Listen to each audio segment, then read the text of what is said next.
Marsha, I can see your nipples. I can see them. Don't look at her nipples. Don't touch the sand! Get back in the... Oh my God, baby! There's something in the sand. What? Don't you see this shit?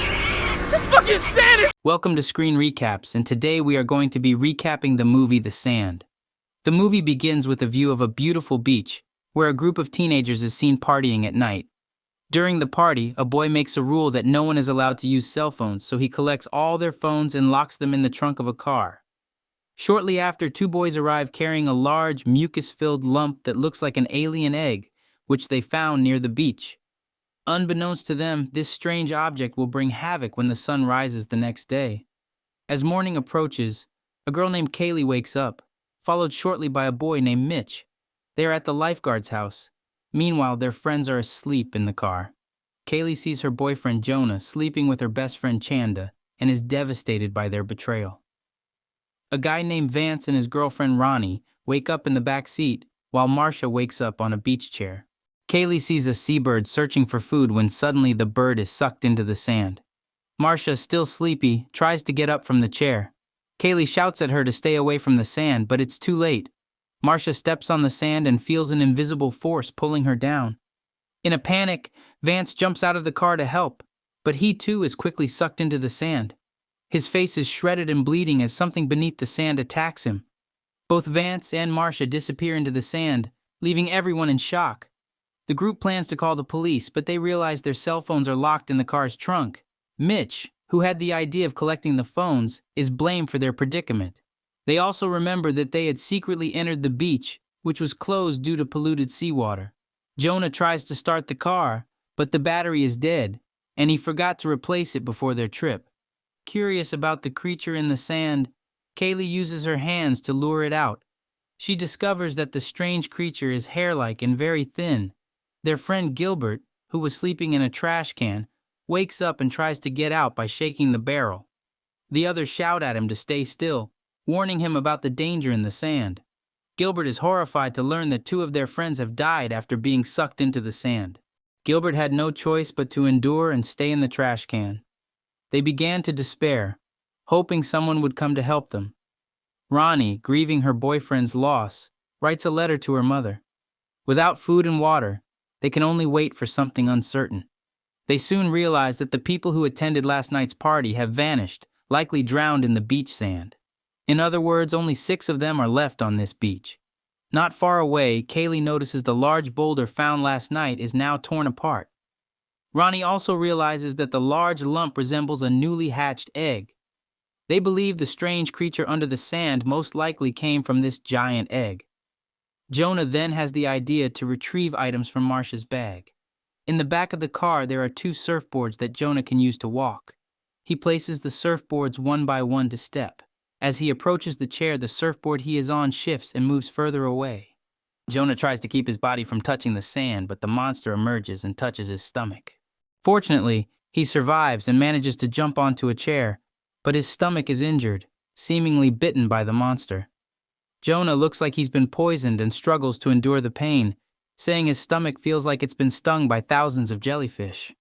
Despite the pain, Jonah opens Marsha's bag and finds some canned drinks.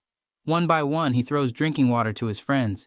As he throws a drink to Mitch, the edge of the wooden handle beside him bumps and nearly falls off. Jonah's stomach wound worsens, festering. He can only lie on the chair in pain. The remaining 5 are increasingly confused about how they can survive on the beach. They must retrieve the cell phone from the car trunk. Ronnie plans to open the trunk while stepping on the car bumper.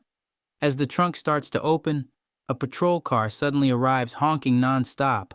Ronnie slips, catching her right finger in the trunk. A lifeguard emerges from the patrol car, asking what Kaylee and her friends are doing on the closed beach. Kaylee explains that there's something under the sand. The lifeguard, skeptical, steps out of the car. Surprisingly, the monster in the sand can't hurt him because his leather shoes protect him. The lifeguard tells Kaylee and Mitch to come down to him, but they refuse. He becomes angry and threatens to spray them with pepper spray. Unfortunately, the man's car keys fall onto the sand. As he retrieves them, his hands become heavy and he can't move. His hands are sucked into the sand. The lifeguard sprays the monster with pepper spray, but half of his arm is cut off, bleeding. He falls and is sucked into the sand. This incident makes Kaylee and her friends realize they need to put on shoes and run away from the beach. Chanda throws her towel to Mitch, but Mitch falls due to the loose edge of the wood. Mitch, who was lying on the sand, began to be consumed by the monster. His feet and hands were slowly pulled into the sand while his friends could only watch helplessly. In a state of panic, Kaylee suddenly had a brilliant idea.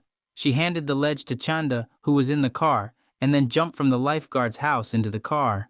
They then helped Ronnie free her pinched finger, which was injured and immediately wrapped in a thick towel.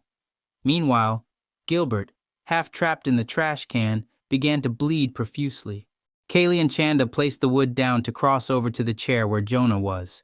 Chanda slowly crossed, maintaining her balance, and luckily made it. Kaylee followed and also made it across. However, when it was Ronnie's turn, she slipped and fell into the sand.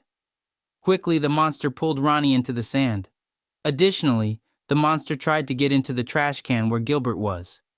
Chanda had the idea of reaching the patrol car using the method Mitch had suggested earlier. She wrapped her legs in a towel and ran to the patrol car, managing to reach it. However, Gilbert couldn't hold on any longer. Blood began to pour from his mouth as the monster tunneled through the bottom of the trash can, ultimately sucking Gilbert into the sand. Unfortunately, Chanda slipped and hit her head, rendering her unconscious. Now Kaylee and Jonah could only wait until Chanda woke up. Night fell, and Chanda finally regained consciousness, discovering a lifeboat on top of the patrol car. Without hesitation, she threw the lifeboat until it inflated and picked up Kaylee and Jonah. Reaching the car, Jonah was already seriously injured. Suddenly, a giant monster emerged from the sand, resembling octopus tentacles glowing in the dark. The tentacles attacked Kaylee. Kaylee then had an idea. She took a tank filled with gasoline and splashed it on the sand surface, knowing she had to destroy the monster. Lighting a match, she set the monster on fire. Fortunately, Kaylee managed to get into the car and escape the monster's attack. However, the injured Jonah couldn't hold on any longer and died. Kaylee kissed his hand one last time. The next day, a man peered through the car window and woke them up. This man could also stand on the sand without being harmed by the monster. Finally, Kaylee and Chanda got down and stood on the sand, safe at last. The film closes with a scene of a group of monsters swimming toward another beach. I thought I was